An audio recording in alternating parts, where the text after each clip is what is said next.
The day my mother died, my wife served me divorce papers at the funeral.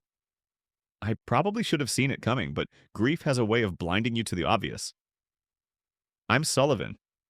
I design security systems for tech companies, which is ironic given how spectacularly I failed to secure my own life. But we'll get to that.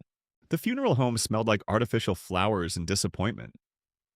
Mom would have hated it. She always preferred her garden to store-bought arrangements. I stood there in my black suit, accepting condolences from relatives I barely knew, when Georgia sauntered in wearing a designer dress that probably cost more than the casket. "Sewell, honey," she cooed, loud enough for others to hear. "I'm so sorry about your mother." Her stilettos clicked against the hardwood floor as she approached, each step deliberate and practiced. She pulled an envelope from her purse, maintaining perfect eye contact. "And I'm sorry about this too." The papers inside were crisp and official. Divorce papers, right there, next to my mother's coffin. "Really?" I kept my voice low. "Here? Now?" She leaned in close, her expensive perfume suffocating. "Dexter bought us, well, me, a penthouse downtown. I'm moving in tonight." Her smile was razor sharp. "You understand, don't you? I've outgrown this." She gestured vaguely at me, at everything. I said nothing. What was there to say? I'd found her second phone 2 weeks ago, hidden in the laundry hamper like a teenager's secret. I'd read every message between her and Dexter, every plan, every lie, every dollar they'd moved. "Nothing to say?" She raised an eyebrow. "That's fine. My lawyer will contact yours." She turned to leave, then paused. "Oh, and Sewell, Dexter makes in a month what you make in a year. Just thought you should know." Her phone buzzed as she walked away. She smiled, probably expecting Dexter's name on the screen. It wasn't. My cousin Morgan appeared at my side, his law degree practically radiating off him. "Was that what I think it was?" "Divorce papers at Mom's funeral." He whistled low. "That's cold, even for Georgia. Want me to handle it?" "Yeah." I watched as Georgia frowned at her phone, then stepped outside to take the call. "But not yet. First, I need to show you something." "The phone you found?" I nodded. "And the offshore accounts, the forged documents, everything." "Jesus, Sewell, how long have you known?" "Long enough?" I turned back to Mom's casket, touching the polished wood one last time. "Georgia thinks she's writing the ending to our story. She's not." "What are you planning?" "Justice." I straightened my tie. Mom always said the truth comes out eventually. She was right about that, but sometimes... I watched Georgia through the window, still frowning at her phone. "Sometimes the truth needs a little help." Morgan grabbed my arm. "Whatever you're thinking, be careful. Georgia's got Dexter's money and influence behind her now." "No." I smiled for the first time that day. What she's got is a paper trail. And unlike her, I know exactly how to use it. The funeral director approached, asking if we were ready to begin the service. I nodded, taking my place in the front row. Georgia slipped back in, sitting far away, still checking her phone nervously. Let her worry. Let her wonder who called. Let her think she's won. I closed my eyes as the service began, remembering Mom's last words to me. "Sometimes yet, Sullivan, the best revenge is simply making sure everyone knows the truth." "Don't worry, Mom. They will." 2 weeks before the funeral, I found the phone by accident. Georgia had always been careful about her laundry. Designer clothes need special care, she'd say. But that day, she'd left in a hurry for drinks with the girls, and I decided to help out.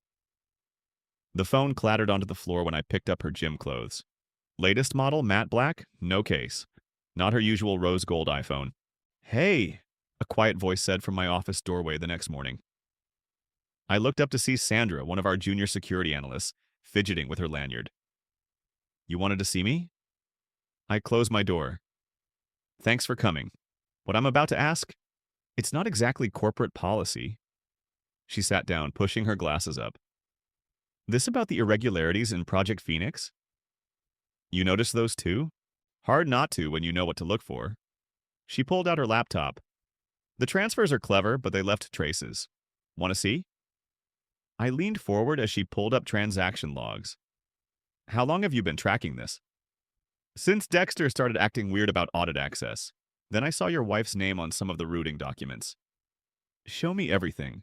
For the next hour, Sandra walked me through a web of shell companies, forged authorizations, and creative accounting. George's fingerprints were all over it, along with Dexter's. There's more, Sandra said, pulling up a message thread. These emails between them go back months. They're, personal? She nodded, blushing slightly. Very, but the important part is here they're discussing how to structure the fake investment losses, using your joint accounts as cover. My phone buzzed. Georgia. Having lunch with Alice, don't wait up. Alice, Dexter's wife. That's a lie, Sandra said, showing me another email. She's meeting Dexter at the Westbrook Hotel, room 1504. They always meet there on Tuesdays. I stood up, walking to my window. 15 floors up, I could see the Westbrook in the distance. Sandra, why are you helping me? Because 6 months ago, Dexter propositioned me at the holiday party. When I said no, I got passed over for promotion. She closed her laptop. Some people deserve what's coming to them. I need copies of everything. Already done. She handed me a USB drive. But be careful. These people, they're powerful. Power built on lies falls eventually. I pocketed the drive. Thank you, Sandra. After she left, I made 2 calls. The first to Morgan, who agreed to meet that evening. The second to a courier service. That night, I prepared 2 packages. The first, addressed to Alice, contained selected emails between her husband and my wife, along with bank statements showing exactly where their money was going. The second, for the board, detailed the embezzlement scheme. Morgan arrived as I sealed the envelopes. You sure about this? They're planning to pin the losses on me, I said, showing him George's messages to Dexter. Look at the dates, the day after Mom's diagnosis. He read through them, his face darkening. While your mother was dying, they were planning their new life, using my grief as cover. I handed him the USB drive. There's more here. When you file the divorce response, make it count. Oh, I will. He pocketed the drive. What about the packages? I checked my watch. Being delivered tomorrow morning. Alice has a breakfast meeting at 8. The board meets at 9. And Georgia, she thinks she's having lunch with Alice at noon. I smiled grimly. Should be an interesting day. Morgan clasped my shoulder. You're too calm about this. Mom always said I was like Dad, quiet until I wasn't. Yeah, he sighed. That's what worries me. You can't touch the retirement accounts, Morgan said, spreading papers across his kitchen table. But the joint investment portfolio, that's fair game. I nodded, signing where he pointed. How long before she notices? That depends on how often she checks, but once these go through... He made a slicing motion across his throat. No more access to the trading accounts. She forged my signature on 3 of them, I said, sliding over copies of the documents Sandra had found. Look at the dates. Morgan whistled. Same day as your mother's first hospital stay. That's something else. He pulled out his phone, typing rapidly. I'm documenting everything. The timing alone will destroy her in court. My phone buzzed. Georgia. Working late. Don't wait up. Still keeping up appearances? Morgan asked. She thinks I'm clueless. I showed him the message. Meanwhile, she's actually at the Westbrook again. Room 1504. How do you know? Sandra's been tracking their keycard access. They're not as clever as they think. Morgan leaned back, studying me. You're enjoying this, aren't you? No. I stood up, walking to his window. I'm not enjoying any of it, but I'm going to finish it. Later that night, I visited Mom's grave. The flowers I'd brought yesterday were still fresh, their scent carrying on the cool evening air. I was about to leave when I heard voices approaching. I can't keep lying to him. George's voice carried clearly. He's going to figure it out. I stepped behind a large memorial, listening. Relax, Dexter's voice replied, tinny through a phone speaker. Sullivan's too wrapped up in his mother's death to notice anything. Besides, once the Phoenix losses hit the books next week, he'll be too busy defending himself to the board. You're sure? Because if this goes wrong... Baby, trust me, I've got it all worked out. The shell company's clean, the paperwork's perfect. By the time anyone figures it out, we'll be celebrating in the Maldives. God, you're amazing. George's laugh echoed off the headstones. And the penthouse, it's really mine? All yours, just like I promised. Now, about tomorrow's transfer, I'd heard enough. Stepping out from behind the memorial, I cleared my throat. Georgia spun around, nearly dropping her phone. Sewell, what are you doing here? Visiting my mother. I gestured to the fresh flowers. What are you doing here? I I was... She fumbled with her phone, ending the call. I was paying my respects. At midnight? I couldn't sleep. She straightened, finding her composure. This is still my mother-in-law's grave. I have a right to be here. For now, I stepped closer, watching her flinch. But rights can change, can't they? Like access to accounts, properties, futures. Her eyes narrowed. What's that supposed to mean? Nothing. I smiled, the same way she had at the funeral home. Just thinking out loud. Don't let me keep you from your respects. As I walked away, I heard her frantically redialing Dexter. Let her worry, let her wonder. Morgan was still up when I called. Did you do it? Yeah, I said, starting my car. The recording's clear. Every word about Phoenix, the shell company, everything. And the accounts? Should be locked down by morning. Sandra's monitoring for any last-minute transfers. Good. He paused. Sewell, are you sure about tomorrow? Once we file these papers? I'm sure. I pulled out of the cemetery, watching George's silhouette get smaller in my rearview mirror. Mom always said timing was everything. Tomorrow they learned she was right. George's Instagram post showed her lounging in the penthouse, champagne in hand. New chapter, new me. Blessed, old, upgraded life. The city skyline sparkled behind her through floor-to-ceiling windows. Sandra appeared in my office doorway. You should see this. She placed her laptop on my desk, showing me an email chain. Alice just forwarded it to me. The board's calling an emergency meeting. How's Dexter taking it? Not well. She pulled up security footage from the executive floor. Dexter was pacing his office, phone to his ear, gesturing wildly. He's been like this since the forensic accountants arrived. My phone rang. Unknown number. Sullivan? A woman's voice, elegant and controlled. This is Alice. Do you have a moment? I gestured for Sandra to stay. Of course. I received your package. A pause. I must admit, I suspected something, but this is beyond what I imagined. I'm sorry. Don't be. I should be thanking you. Papers rustled in the background. Tell me, does your wife know you have all this? No, she thinks she's untouchable right now. Alice laughed softly. Yes, I saw her Instagram post. The penthouse suits her. Shame about the ownership papers Dexter forged. My turn to be surprised. Forged? Oh yes, he used company funds, but listed it under a shell corporation. One that, as of this morning, is under investigation. Another pause. Your friend Sandra is quite thorough. I glanced at Sandra, who was trying not to smile. There's more, Alice continued. An offshore account just surfaced. Your wife's maiden name is on it, along with transfer records dating back to your mother's first hospital stay. My hand tightened on the phone. The day she... Yes, the same day they began moving the money. Alice's voice hardened. I don't appreciate being made a fool of, Sullivan. Neither does the board. What are you going to do? What any reasonable person would do. Protect my interests. Keys clicked in the background. Check your email. I'm sending you something you'll want to see. The email arrived instantly. Security footage from the Westbrook Hotel, dated the day Mom died. Georgia and Dexter celebrating in the lobby bar. That's not all, Alice said. Keep watching. The timestamp showed 3:47 p.m. Mom had passed at 3:15. I hadn't even called her yet, I said quietly. No, you hadn't. But Dexter knew.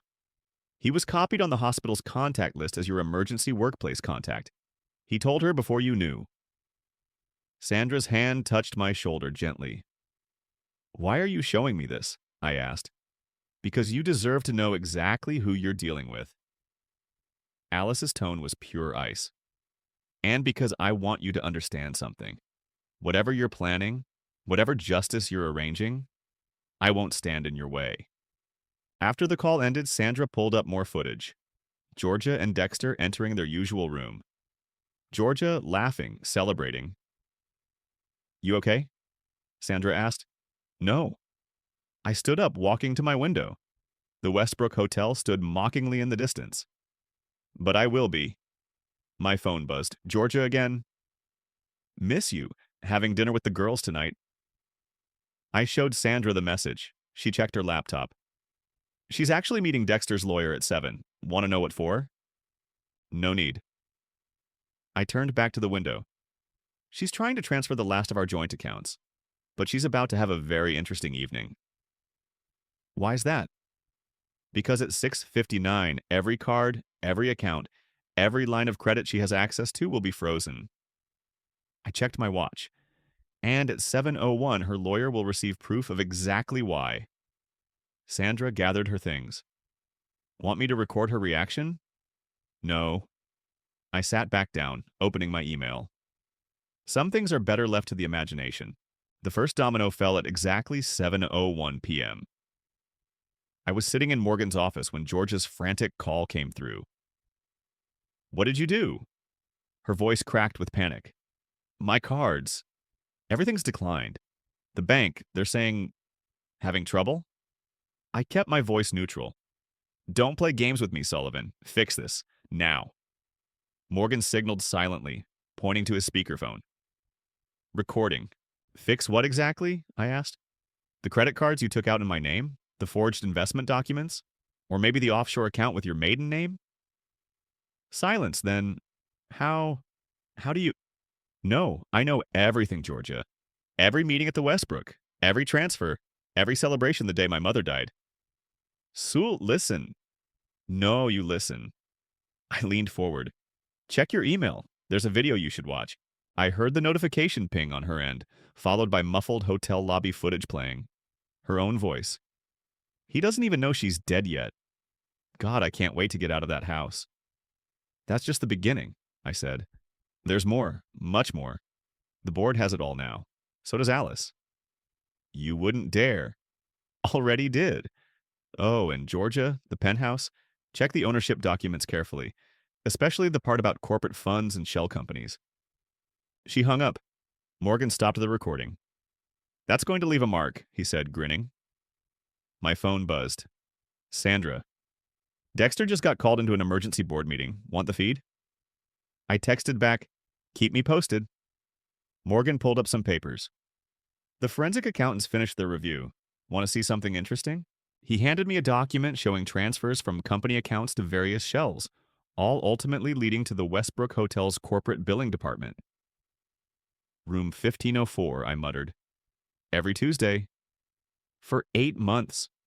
Morgan tapped the dates, including the day your mother went into hospice. My phone buzzed again. A reporter this time. Mr. Grant? We've received some concerning information about Dexter Corp's financial irregularities. Care to comment? Right on schedule, Morgan said. Alice's contact's coming through. Let them dig, I replied. The truth's already out there. Another call. Georgia again. I put it on speaker. The penthouse manager just called, she said, her voice shaking. They're saying I have to leave.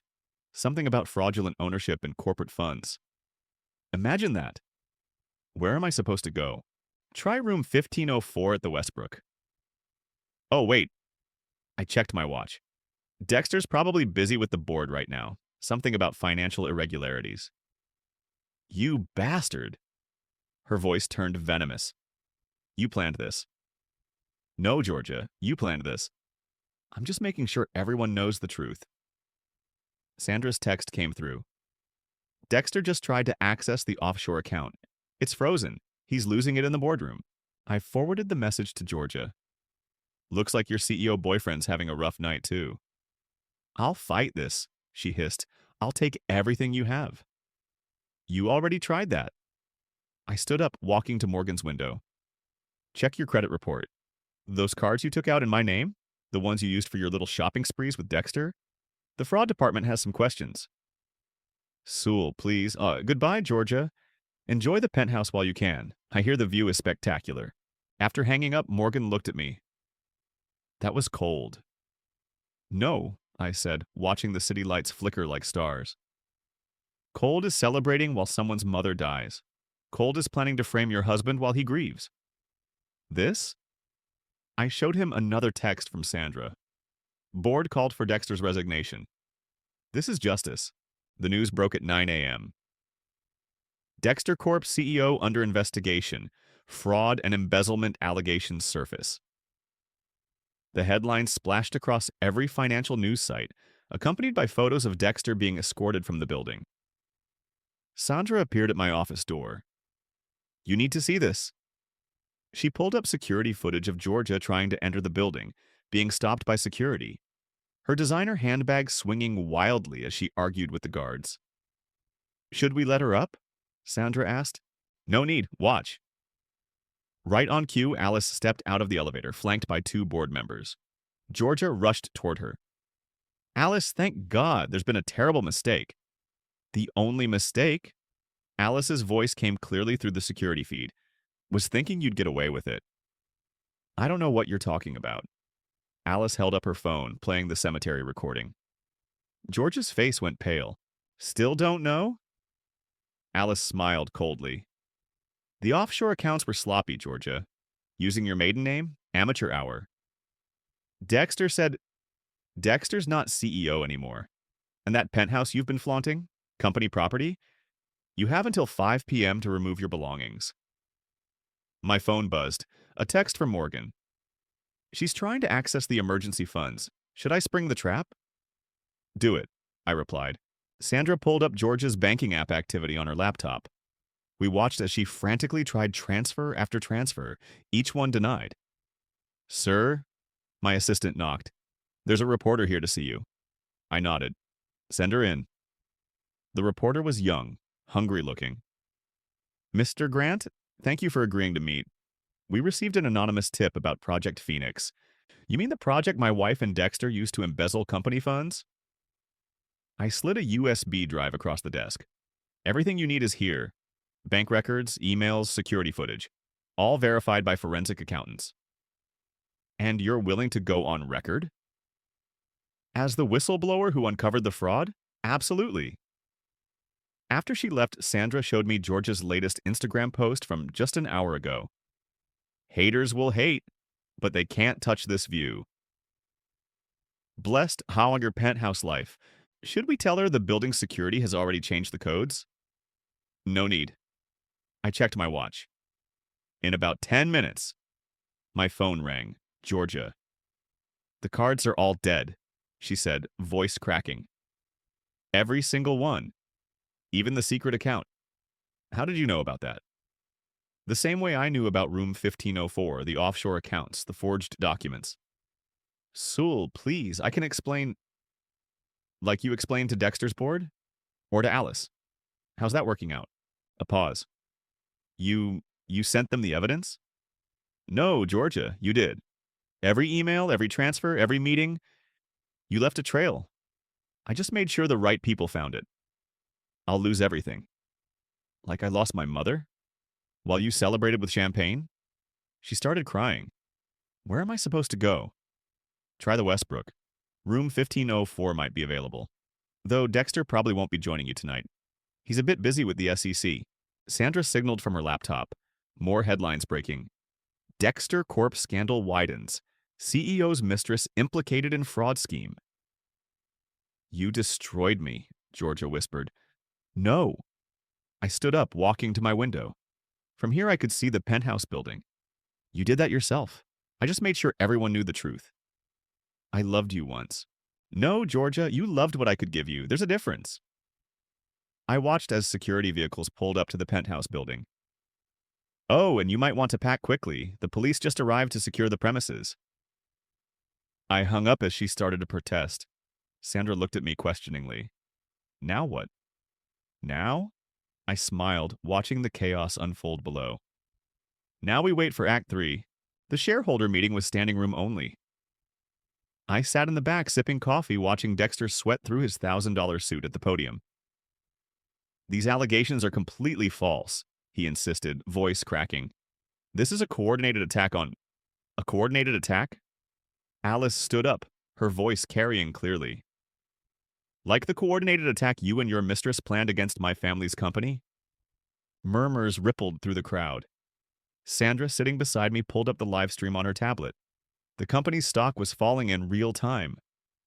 Alice, please, Dexter started. Don't Alice me. She nodded to Judah, who stood up from the board members' table. Show them. The screens behind Dexter lit up with transaction records, emails, hotel receipts, 8 months of evidence, perfectly organized. While my husband was orchestrating this fraud, Alice continued, he was also spending company money on a penthouse for his mistress, the same mistress who helped him embezzle millions through Project Phoenix. Georgia burst through the doors, mascara streaked down her face. You're lying. Security moved to intercept her, but Alice waved them off. Perfect timing, Georgia. Care to explain these? She held up printouts of the offshore account documents. Your maiden name is quite distinctive. Those aren't... I didn't... Georgia's eyes darted around the room, landing on me. Sullivan, tell them this isn't true. I stood up slowly. Every head turned. Mr. Grant, Judah said formally. As the original whistleblower, would you care to address the shareholders? Walking to the podium, I passed Dexter, who wouldn't meet my eyes. Georgia tried to grab my arm, but I stepped away. Everything in those documents is true, I said into the microphone. Every transfer, every meeting, every fraud, including the ones planned the day my mother died. Georgia's sob echoed through the room. Dexter finally looked up, face ashen. The evidence has been verified by 3 independent forensic accounting firms, I continued. It's also been shared with the SEC and FBI. They should be arriving. I checked my watch. Now, on cue, federal agents entered through both doors. Dexter slumped in his chair. Georgia started screaming. Dexter Horton, Georgia Grant, the lead agent announced. You're under arrest for securities fraud, wire fraud, and embezzlement. As they were being cuffed, Alice approached me. Beautifully done, she whispered, though I almost feel bad for them. Don't, I replied. They don't feel bad about celebrating my mother's death. Georgia struggled against the handcuffs. Sewell, please! You can't let them do this. Actually, I can, and I did. I walked over to her. You know what the difference is between us, Georgia? I loved you. You just loved what you could take from me. I'll tell them everything, she threatened. How you trapped us. With what? Your own emails? Your own bank transfers? The hotel receipts you kept for tax fraud? I smiled. Tell them everything, please. It'll save the prosecutor's time. As they were let out, Sandra appeared with my coat. Ready to go? Almost. I turned to Alice. The board position you mentioned is yours if you want it. She smiled. We need someone with your attention to detail.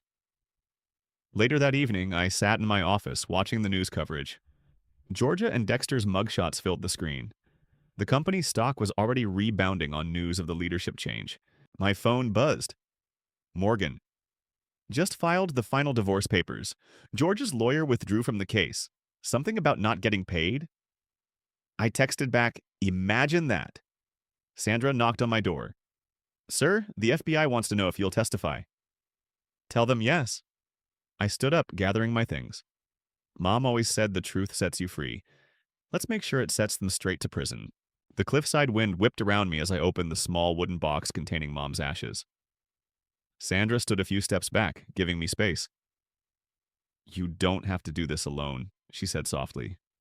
I'm not alone. I smiled, thinking of everyone who helped make this day possible. Not anymore. My phone buzzed. Morgan sending updates. Dexter took a plea deal, 15 years. Georgia goes to trial next week.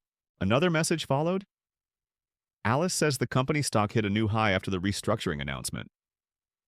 The wind carried Mom's ashes out over the ocean, dancing like silver in the morning light. Sandra stepped forward, touching my arm. The reporters are still calling, she said. Everyone wants the whistleblower story. Let them wait. I closed the empty box. Some stories need the right timing. Back at the office, Alice was waiting in my new executive suite. The board approved your promotion unanimously, she said, handing me a folder. Head of Corporate Security and Ethics. Fitting, don't you think? Very. I sat behind the desk. My desk now. How's the divorce proceeding? Smoothly. Dexter's assets are frozen. His lawyer quit after the plea deal. She smiled wickedly. Apparently, he can't afford the retainer anymore. My phone rang. Georgia's number. You should answer it, Alice suggested. It might be your last chance. I put it on speaker. Hello, Georgia. The DA offered me a deal. Her voice was small, broken. 10 years if I testify against Dexter's whole network. 5 with good behavior. Take it. That's it? That's all you have to say? What else is there? You made your choices. I'd lost everything because of you. No. I leaned forward. You lost everything because you celebrated my mother's death with champagne. Because you thought you were smarter than everyone else. Because you forgot that truth always comes with receipts. Silence, then. I really did love you once. I know, that's what makes this justice, not revenge. After she hung up, Alice raised an eyebrow. Feeling merciful? No, just finished. I stood up, walking to the window. From this office, I could see both the Westbrook Hotel and the penthouse building. Both empty now, both evidence. Sandra knocked and entered. The FBI finished their final interview. They're closing the case. She handed me a newspaper. You made the front page again. The headline read, Corporate Fraud Scheme Exposed, Whistleblower Appointed to Board. Your mother would be proud, Alice said. She would. I touched the small photo of Mom I'd placed on my desk. She always said karma comes with compound interest. My phone buzzed one last time. Morgan. George is taking the deal. Case closed. Drinks tonight? I looked at Sandra, then Alice. What do you say? Time to celebrate? Actually, Sandra smiled, I have a better idea. An hour later, we stood in the cemetery placing fresh flowers on Mom's grave. The headstone was new, installed just yesterday. Below her name, I'd added her favorite saying, Truth is patient, but justice keeps receipts. Perfect, Alice said, placing her own flower. A reminder for anyone who thinks they can hide from their choices. Sandra squeezed my hand. Ready to go? I took one last look at the grave, remembering Georgia's midnight phone call here, her plans, her celebrations. All ashes now, all justice. Yeah, I said, turning away. I'm ready. We walked back to our cars, leaving behind the graves, the memories, the pain. Ahead lay a new office, new responsibilities, new beginnings. Mom would have liked that. Some say living well is the best revenge. They're wrong. Living truthfully is. And truth, like karma, always collects its due.